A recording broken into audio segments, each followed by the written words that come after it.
Thank you, everyone. I'll start with the first question and then we can move to in the room.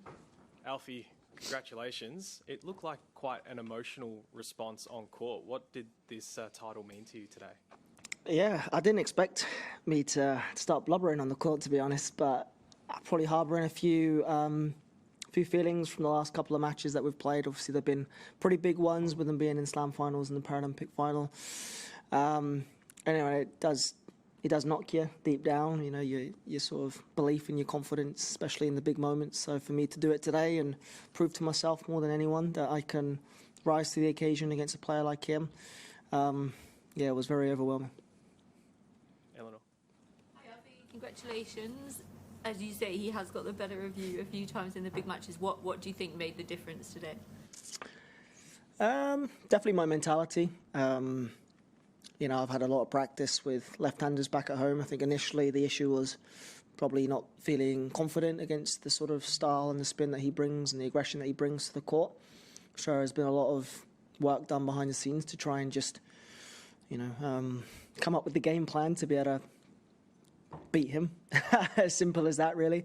But it takes time, and also it's all good and well doing it on a practice court with no pressure and no one watching and nothing on the line, to do it in a Grand Slam final or a Paralympic final, which is, well, recently the only time that we have been meeting against each other. It's a different beast entirely, and I haven't been winning that battle with myself. You know, he's been winning that, and I feel like I've been going into my shell and not been able to play my best tennis. And the turning point for me was the Paralympics, actually, because the first time that we've gone 3 sets, and I came off even though I was devastated about the loss. To have a match point in a major final gave me a lot of confidence that actually I can do it. I know it sounds crazy with all the success that I've had, but, you know, it's been quite one-sided in the matches that we'd faced, you know, Wimbledon, Roland Garros, some of the other ones as well. So, you know, maybe it was eating away at me a little bit, but ever since then I felt that belief and confidence when I go on the court with him, and today I was just very hungry and motivated to try and showcase what I'm all about from point one. Did you expect to play as well as you did, and do you think you took him by surprise? I don't know, that's a question for him, but from my side, I know what I'm capable of, and I know what the plan looks like. I think that's been the frustration when I've lost against him previously, is I haven't done it, I haven't executed it to the best of my ability for whatever reason, whether it's a physical one or a mental one or match management one. There's always been a reason where I felt like I could have been better, and that's tennis. And you have to learn and suck it up and go again. And today I just felt like, not the stars aligned a little bit, but I felt like things were going in my direction a lot more than they have done recently. I definitely don't think he played his best tennis today. He returned quite poorly to how he usually does. I mean, he still served pretty well, but I felt like I was getting on top of that and dictating the point from the first shot, which is what you have to do against him. You know, you can't rely on rallying down the middle, because it's not the way against him. You have to be brave, you have to be able to take risks, and that's a little bit out of my nature to that degree, and that's the biggest thing that we've been working on in practice, is being able to be a little bit more risky and not reckless, but, you know, sometimes it borderlines that, and that's, you know, today that's the difference. You were also 5-2 ahead. He got back to 5-4 in the second. What were you thinking at that point? You don't want to know. Here we go again. That was my initial thought, because he hadn't broken me the whole match, I don't think, anyway. And at 5-3, I was 30 love up. Oh, that's 2 good points. Here we go. It's a good start to the game. And then I think he hit 3 return winners, and that's exactly what happened in the Paralympic final. I think at 5-4, and the difference as well was the energy from his side of the court was a lot louder than he had been the whole match, which is exactly what happened in Paris. And you know, there was a lot of thoughts and about potentially history rewriting itself. But you know, I managed to stop myself from getting too caught up in that moment and focusing on the past and stick to the present. And this time around, I managed to not make that happen. Okay. Congratulations. I noticed that you are using different rackets, maybe from this year. Or can you talk a little bit, any story behind that? Yeah, I think I I was analysing a lot of my game after the Paralympics, and everything, technical, chair, physical, everything. It's important to sort of go through a bit of an MOT with where you're at, and the racket was something that I just wanted to try because I haven't actually experimented with a lot of other rackets than obviously previously it was Wilson, and so we tried lots of different rackets, and the Onyx was the E-Zone was the one that I really liked from the beginning, and then it grew on me over time, and I feel like this trip I've really come to love it even more so, and it certainly adds a bit more pop and a little bit more speed to what I'm doing.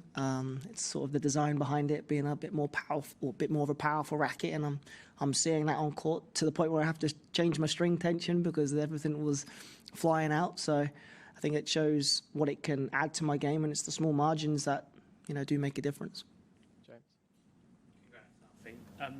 When you've got such a rivalry with someone, how hard is it, and maybe it sounds like maybe you do this in your own practice, to avoid your training becoming all about him and not let it be about you? Or are you happy with that? You're like, I'm training to beat him? I've got to be respectful because there's a lot of other amazing players out there that have beaten me. So, it's not like I focus 100% of my time on trying to beat him, but I felt like I wasn't getting enough I probably wasn't getting the balance right in terms of the amount of lefty action I needed, because majority of the tour, apart from Gordon, are right-handers. So when maybe 80% of the field are right-handers, how much do you want to spend on that? And normally in a week I'll play right-hander, right-hander, right-hander, and then you play in the final against a left-hander. All my hitting partners were right-handers. My coach was right-handed. And so this trip I brought someone out who was a left-hander because I felt like in previous matches or tournaments, I'd be hitting with a right-hander all week. Okay, it would get to the final, warm up with someone that was left-handed. Great, you have half an hour beforehand, go out, and everything was still a little bit different. So we ramped up the training with left-handers. We got different left-handers in, and then this trip, I wanted to hit with a left-hander every single day because I know that I've practiced enough with right-handers and got enough of that in the bank. Let's see if it can make a difference so that when I'm facing him in the final, potentially, I'm a little bit more comfortable and used to the serve that's kicking up in a different direction, and the forehand to the backhand, which is obviously different because it changes things tactically. And I felt like it worked. So, yeah. Who have you been hitting with? Who's your lefty magician? It's actually a funny story how it came about, but it's a guy called Phil Howes and a guy called Mark Ruffles. So there's a couple of guys from back home. But I was doing a sponsors thing with British Gas, and he was a guy that came along just for the day. And it was like a bit of a come trial wheelchair tennis, and majority of the people that were there were just people, non-tennis players, but like that. And then he got in a chair and just whacked his forehand. I was like, crikey, you can play.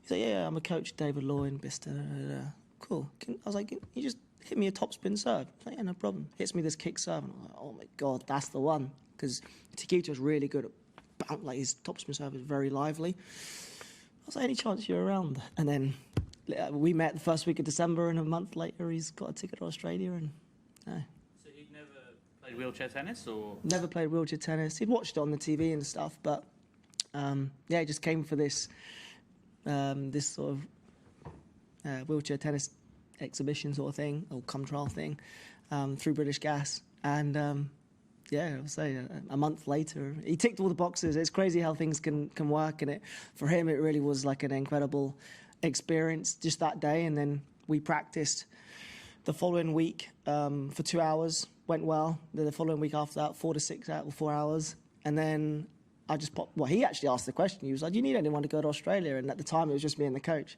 So funny you mention it, actually. I'm sort of looking for someone to travel with me, and the stars aligned in that department, and maybe he's the secret weapon.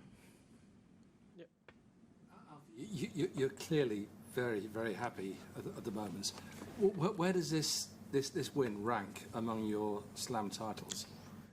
Well, my coach just said it was bigger than Wimbledon, which I don't know if I can quite agree with that, because that was a special moment. But it's certainly up there for different reasons. More because he knows the demons and the battles that I've faced, especially against this one player in this sort of occasion, and to manage the match as well as I did today.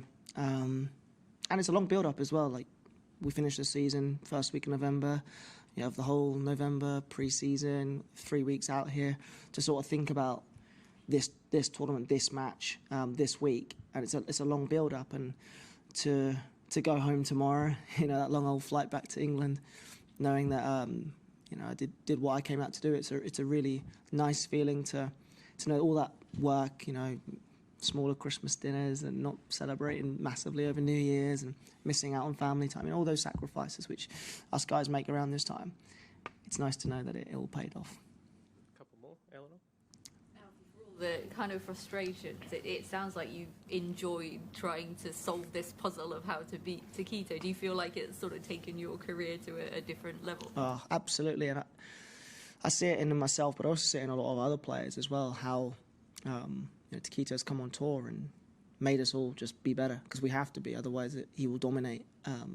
I look at my match from last year and I do laugh at it because I feel like I've developed so much since that, from a physical perspective, from what I'm doing, tactical, my mental strength, all of it has completely had to change because of what he's bringing to the tour. And so it's something that I like. Of course, in the moment, it's painful when you lose and you're wondering that it's going to be a long road ahead when he's so young as well. But you have to be challenged. You have to be pushed to your limits. And we have a good relationship, and I'm glad that he's pushing me, and I'm sure I'll be pushing him, and he will say the exact same. And that's a bit of like a Federer-Nadal situation, wheelchair version. Great. Thanks, everyone. Cool. Thanks, guys. You found it.